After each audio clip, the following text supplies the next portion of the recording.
ఊకమ్మ ఊకు. ఎందుకమ్మా అంత ఏడుతాను? నువ్వు ఏడితే ఇప్పుడు ఈ బాధ ఇప్పుడు ఇంట్లోకెళ్ళి మీరు ధైర్యంగా ఎదుర్కొనాలి ఈ సమస్యను. ఇప్పుడు అన్నకు పక్షవాతం వచ్చింది కదా, దీనికి సంబంధించిన ట్రీట్మెంట్ ఏ విధంగా డాక్టర్లు ఏం చెప్పినారు అది చెప్పండి. దాతలకు మీకు ఏమైనా సాయం చేస్తారు. ఎక్సర్సైజ్ చేయమని చెప్పిళ్ళు. మొన్నలాగా చేయించిన ఎక్సర్సైజ్ కొంచెం అట్లట్లున్నది, ఇంకా ఎక్సర్సైజ్ కావాలంటాను. ఇక ఆయన మందులు రాసిచ్చిళ్ళు. జీవితాంతం మందులు వాడుడే అని చెప్పిండు అన్న. కష్టమైనా సుఖమైనా నెలకైనా మందులు తీసుకొని వస్తాను అన్న, ఇంట్లోకి ఉన్నా లేకున్నా అన్న. పిల్లలకు ఇంట్లోకి ఏం కావాలి తర్వాత పక్కన పెట్టేసి ఈయనకు మందులు తీసుకొని వస్తాను అన్న. ఎన్ని రోజులు అయిందమ్మా? ఈయనకు 5 సంవత్సరం.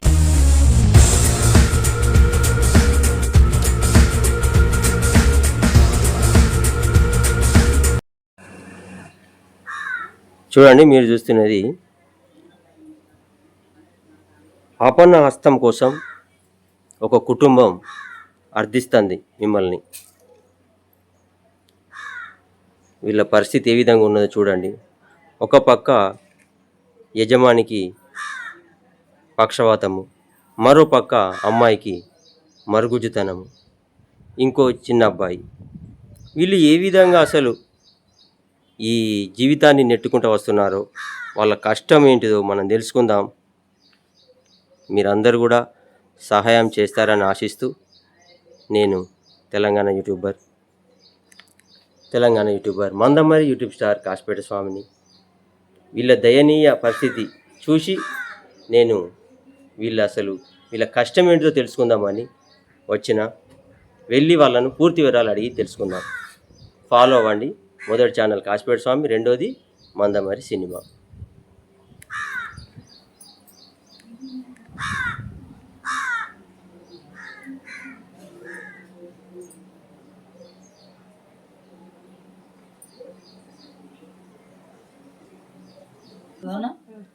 అయితే వీళ్ళు చూడండి ఎంత ఇబ్బంది పడుతున్నారో. చూడండి, పక్షవాతం వచ్చింది.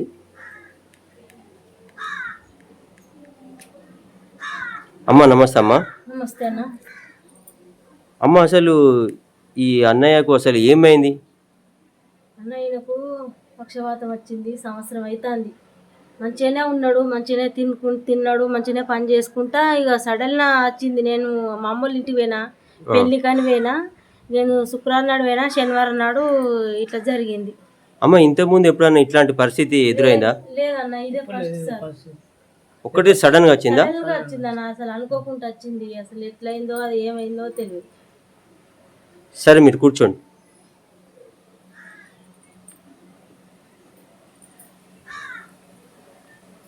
కొంచెం దగ్గరకు ఉండమాట, అటైనా పక్కకు మొత్తం.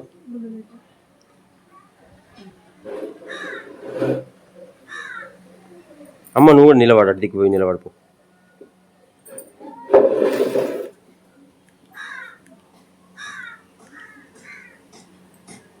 చూడండి, ఒక అమ్మాయి మరుగుజ్జుతనంతో బాధపడుతుంది. వీళ్ళ పరిస్థితి ఏమో ఇట్లుంది. మీ సహాయం కోసం అర్థిస్తున్నారు దాతలారా. వీళ్లకు మీరు సహాయం చేయండి. మనం పూర్తి వివరాలు అడిగి తెలుసుకుందాం. అమ్మ, మీరు ఊరికి పోయిండ్రని చెప్పారు కదా, మరి ఇంతకుముందు ఎప్పుడన్నా అనారోగ్యంతో కానీ దవాఖాన పోడు కానీ ఏమైనా జరిగిందా? చిన్నగా జ్వరం వస్తే కానీ పోయిండు, చూయించుకున్నాడు, వచ్చిండు, అంతే తప్ప ఆయనకి ఏ ఇది కూడా లేదు. ఏడ పని చేసిండు? మన కోనెక్స్ టైలర్. చెప్తారా మీరు ఎక్కడ పని చేసినారు? కోనెక్స్ టైలర్లో చేసిన పని. చేసినావా? ఎన్ని సంవత్సరాలు చేసినావు మీరు? నేను ఒక 4 ఏళ్ళు చేసిన. బట్టలు కుడతావా? బట్టలు కుడతా. అంగి ప్యాంటు అన్నా? ఒక సెట్లో ఒకటే కుట్టిన. ఓన్లీ షర్ట్ ఒకటి కుడతావా? సెట్ ఒకటి.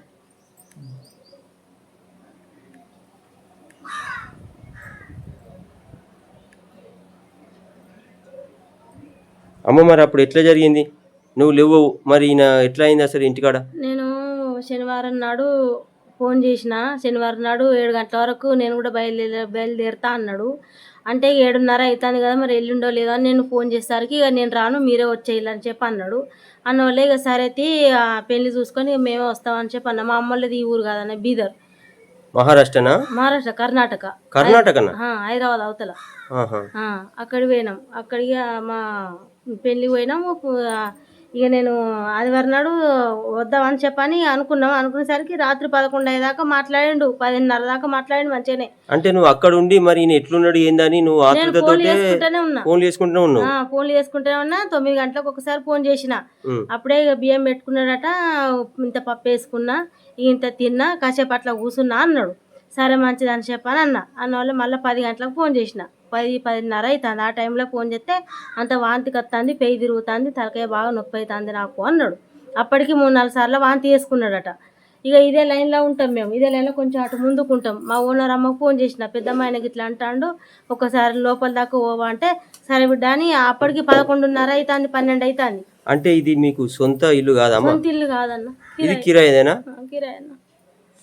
ఏమన్నా ఆస్తిపాస్తులున్నాయమ్మా? ఏది లేదన్న, ఆస్తి లేదు, ఏది లేదు, చేసుకుంటే తినడే అన్న. అన్నా చెప్పాను. నీకు అది వాంతికి వచ్చినట్టు అవుతుందని చెప్పింది అమ్మ. అప్పుడు నీ పరిస్థితి ఎట్లుండే? నా పరిస్థితి నాకు అసలు శుభ తప్పిపోయినాను నేను అప్పటికే. నాకు సోయి లేదు, నాకు సోయి లేదు. నేను ఏం చెప్తానో నాకే అర్థం అవుతలేదు. వాంతి అయిందా?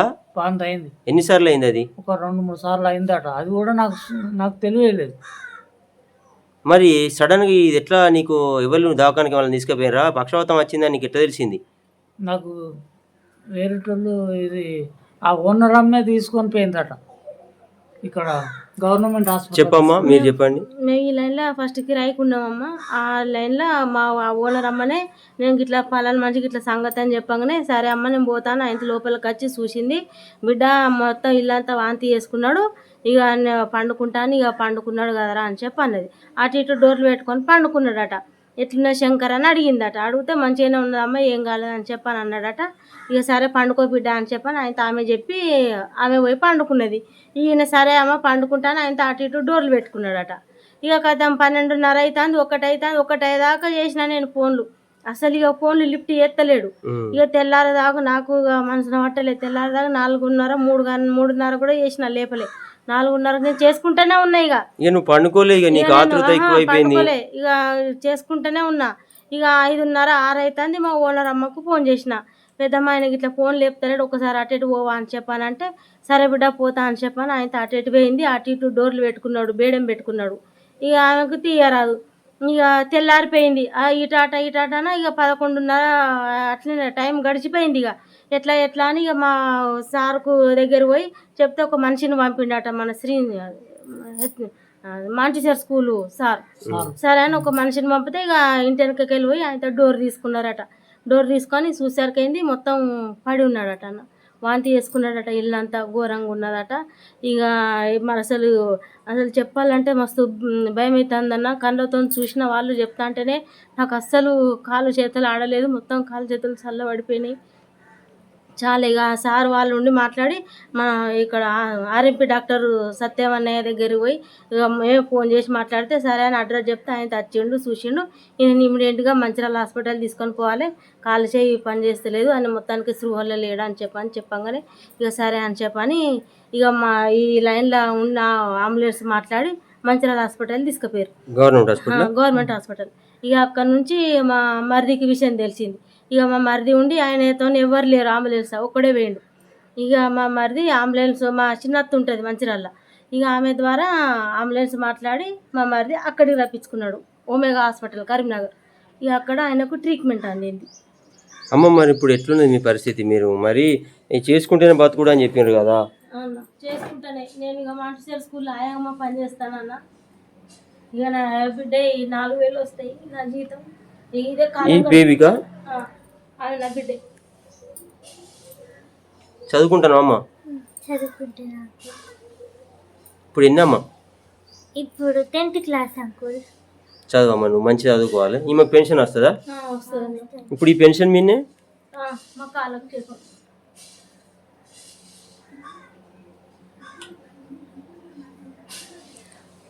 ఇప్పుడు ఆమె పెన్షన్ వస్తుంది. మరి ఈ స్కూల్లో మీరు పనిచేస్తారా? నేను ఆయమ్మగా పనిచేస్తాను. మీకెంత ఇస్తారు పేమెంట్? నాకు 6,000 ఇస్తుంది మేడం.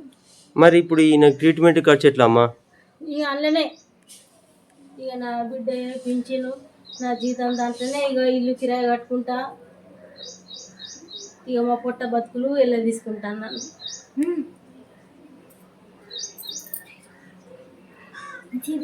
సరే అమ్మా, మీ దీనస్థితి చూస్తే నాకే ఘోరంగా జాలి అనిపిస్తుంది. ఒకసారి అన్నను కొంచెం లేపుతావమ్మా? కొంచెం లేపండి. మీరు దాతల సాయం కోరండి.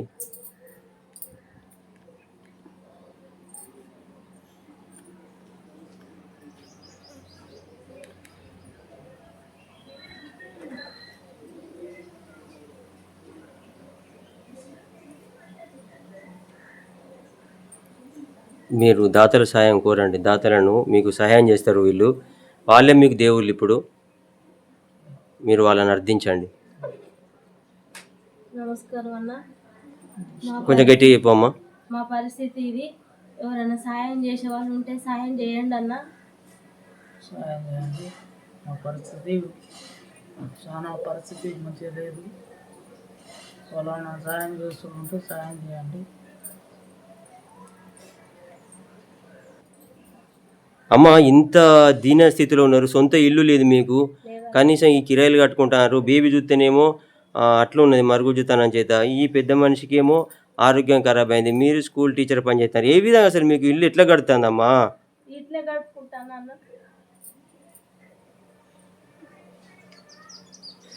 ఎట్లా గడుతుందమ్మా మీకు?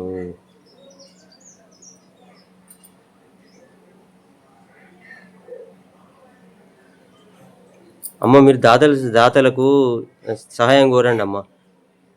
అమ్మ, నువ్వు ఏడవకు, ఇటు ఏడవకు. ఈ దాతలు ఉన్నారు నీకు ఖచ్చితంగా వీళ్ళు సహాయం చేస్తారు. ఇటు చూడమ్మా, ఇటు దిక్కు చూడు, వాడు చూడు. మీరు బాధపడకుర్రి, మీకు భగవంతుడు ఉన్నాడు. భగవంతుడు లేక దాతలు ఉన్నారు. వీళ్ళు మీకు ఖచ్చితంగా సహాయం చేస్తారమ్మా. నువ్వు ఏడవకు. ఇప్పుడు అప్పుడు ఎట్లా అట్లా కాలం గడుపుకున్నాను. ఇప్పుడు నాకు కూడా చేతన అవుతలేదు. ఈయన చూసుకుంటే పిల్లలు చూసుకుంటే సరిపోతుందన్నా. అసలు నా వల్ల కూడా అవుతలేదు. అది ఆ పని చేసుకుంటా, ఇది ఈ పని చేసుకుంటా.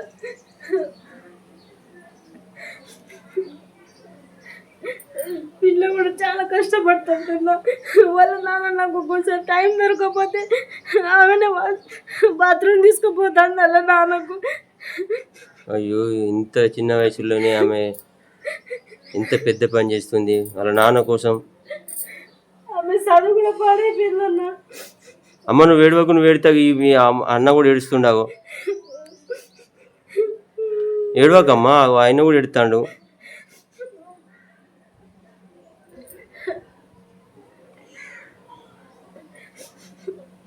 మాకు ఇల్లు లేదండి, ఇల్లు సహాయం చేపియరా ప్లీజ్. మాకు ఇల్లు లేదు, మేము కిరాయికి ఉంటున్నాము. ఎవరైనా ఒకరు ఇల్లు సహాయం చేయండి ప్లీజ్. మీకు దండం పెడతా, మాకు ఇల్లు సహాయం చేయండి. వీళ్ళ పరిస్థితి చూస్తే నాకే మొత్తం గుండె తరుక్కుపోతుంది. అందరూ చూడండి ఏ విధంగా ఎంత బాధపడుతున్నారో. కనీసం ఇల్లు కూడా లేదు. వాళ్ళకి ఆరోగ్యం ట్రీట్మెంట్ చేయించుకోవడానికి కూడా వాళ్ళ దగ్గర డబ్బులు లేవు. వాళ్ళు చూడండి ఏ విధంగా ఏడుస్తున్నారు. దాతలారా, మీరే వాళ్ళకు దేవుళ్ళు. మీరే వాళ్ళకు సహాయం చేయండి. ఆ దేవుడు చల్లగా చూస్తాడు మిమ్మల్ని.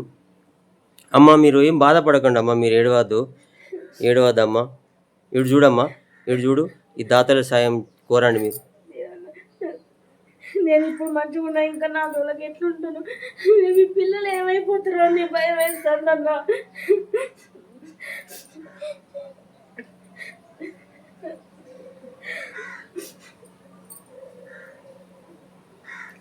మీరేనా చెప్తారా అన్న? ఇటు చూసి చెప్పు, ఇటు చూసి చెప్పు, ఇటు చూసి చెప్పు. ఏమన్నా మీకు ఏ విధంగా మీకు సహాయ సహకారాలు దాతలు మీకు చేస్తారు?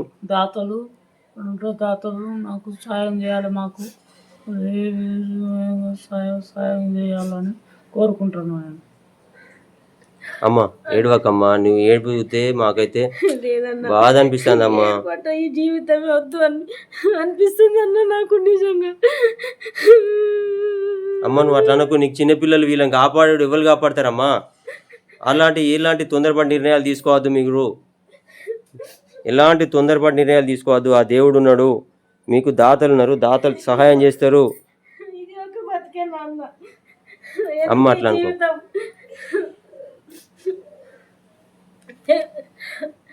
అన్నలాగా అక్కలాగా అలాగా అందరూ కొద్దిగా మాకు మాకు సాయం చేయండి. మాకు సహాయం చేయండి. మా జీవితం గడవాలంటే చాలా కష్టం చాలా అవుతుంది. కష్టం అవుతుంది. ఆ పిల్ల ఎక్కువసేపు నిల్చోలేదు, నడవలేదు, కూర్చోలేదు. ఆమె పరిస్థితి అట్లున్నది, నా పరిస్థితి ఇట్టున్నది, నా పరిస్థితి కూడా బాగాలేదు. మా ఆయన పరిస్థితి ఇట్టున్నది. సహాయం ఈ చేయాలని బాబు చిన్న బాబు, చిన్న బాబు వీళ్ళు ఏమైపోతారో అని నాకు మస్తు అయిపోతుంది. మాకు అమ్మ ఎక్కువ ఆగుతలేదు. మీరు ఇంతగానో బాధపడకండి, మీరు అంతగానో బాధపడొద్దమ్మా. దేవుడు ఉన్నాడు, మీరు ధైర్యంగా ఉండాలి. ఇప్పుడు అన్నకు పక్షవాతం వచ్చింది, మీరు ధైర్యంగా ఉండడం వల్లనే ఇప్పటి వరకు ఆ దవాఖానకు తీసుకొచ్చారు. మరి ట్రీట్మెంట్కు మీకు ఏమైనా డబ్బులు అసలు ఉన్నాయా లేవా? ట్రీట్మెంట్కి అయితే ఏ డబ్బులు ఏమన్నా మా వాళ్ళే ఇక వాళ్ళ దగ్గర ఉన్నంత వాళ్ళు పెట్టుకున్నారు వాళ్ళు పెట్టుకున్నారు. అంతే. మరి ఇప్పుడు ఎట్లా గడుస్తుందమ్మా మీకు? ఇవి ఇప్పుడు ఇట్లే ఇక నా జీతంతో నా బిడ్డ పింఛన్తో కాలం గడుపుతానన్నా నేను. తినడానికి ఏమైనా ఉన్నాయమ్మా? ఇక ప్రస్తుతానికి అయితే ఏదో ఉన్నది అన్న, ఇక అవే తింటాను. అమ్మ మీకు దాతలు సాయం చేస్తారు, ఇది దించండి, అది దించండి. అమ్మ మీరు ఎక్కువ బాధపడకండి, ఏడవద్దు, ధైర్యంగా ఉండండి. మీరు ఏడిచిండ్రు అనుకో ఆ అన్న కూడా ఏడుతాడు. బాధపడి అన్న, ఇన్న జీవితంలో ఇంకేం లేదు, సంతోషం దుఃఖం అన్నీ పోయినాయి. పిల్లలకు మంచిగా బుక్కటినే పెడదామంటున్నా. నా బిడ్డ అయితే చాలా కష్టపడుతుందన్న. నేను బయట పని చేసుకొని వస్తే ఆమె ఇంట్లో పని మొత్తం చేసి పెడుతుందన్న. నాకు వీళ్ళు ఏమైపోతారో అని నాకు తెలియదు. నాకు కొంచెం కడుపు ఇంత నిజం కూడా. అమ్మ ఏడవకమ్మా. లేదన్న, ఏడుపు ఒకటే మిగిలిందన్న, ఏడుపు ఒకటే మిగిలింది.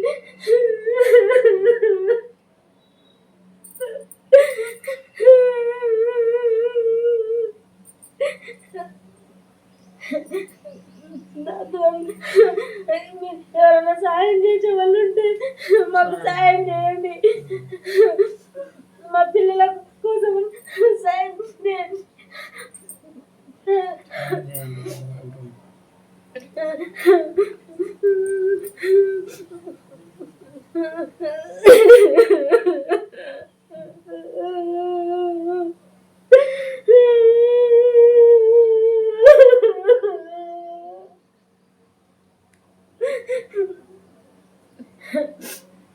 ఊకమ్మా ఊకు.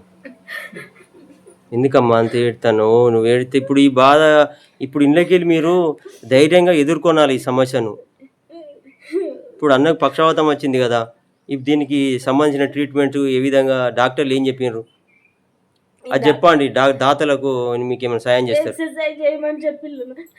మొన్న దాకా చేయించిన ఎక్సర్సైజ్ కొంచెం అట్లట్లున్నది, ఇంకా ఎక్సర్సైజ్ కావాలంటాను. ఇక ఆయన మందులు రాసిచ్చిళ్ళు, జీవితాంతం ఈ మందులు వాడుడే అని చెప్పిండు అన్న. కష్టమైనా సుఖమైనా నెల గంట మందులు తీసుకొని వస్తాను అన్న, ఇంట్లోకి ఉన్నా లేకున్నా అన్న. పిల్లలకు ఇంట్లోకి ఏం కావాలి తర్వాత పక్క పెట్టేసి ఈయనకు మందులు తీసుకొని వస్తాను అన్న. ఎన్ని రోజులు అయిందమ్మా? ఈయనకు 5 సంవత్సరం అవుతుందన్న. ఎన్ని సంవత్సరం అవుతుంది. సంవత్సరం నుండి మీరు ఇంతే బాధపడతారా? సరే అమ్మ, మీకు మందులకు ఇండ్లు గడవడానికి మీకు దాతలు సహాయం చేస్తారు, మీరు ధైర్యంగా ఉండండి.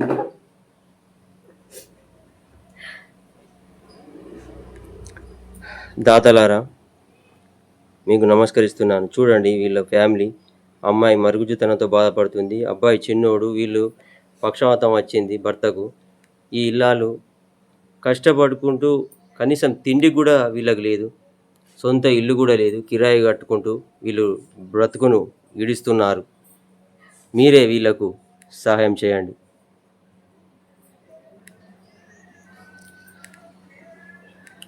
దాతలారా, వీళ్ళ పరిస్థితి చూస్తే చాలా దారుణంగా ఉంది. మీరే వీళ్ళకు ఆ భగవంతుని రూపంలో సహాయం అందించండి. నేను Telangana YouTuber Mandamarri YouTube star Kashipeta స్వామిని. ఫాలో అవ్వండి. మొదటి ఛానల్ కాశీపేట స్వామి, రెండోది మందమరి సినిమా.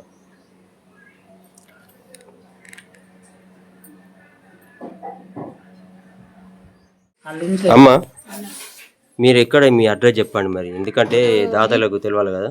నమస్తే అన్న, మేము ఈ దీపక్ నగర్ బోర్డు మాంటిసర్ స్కూల్ దగ్గర కిరాయికుంటున్నాం అన్న. మందమరి మందమరి.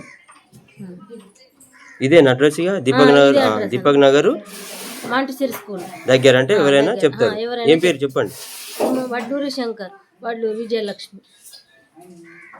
సరే అమ్మా, థ్యాంక్ యూ. ఓకే.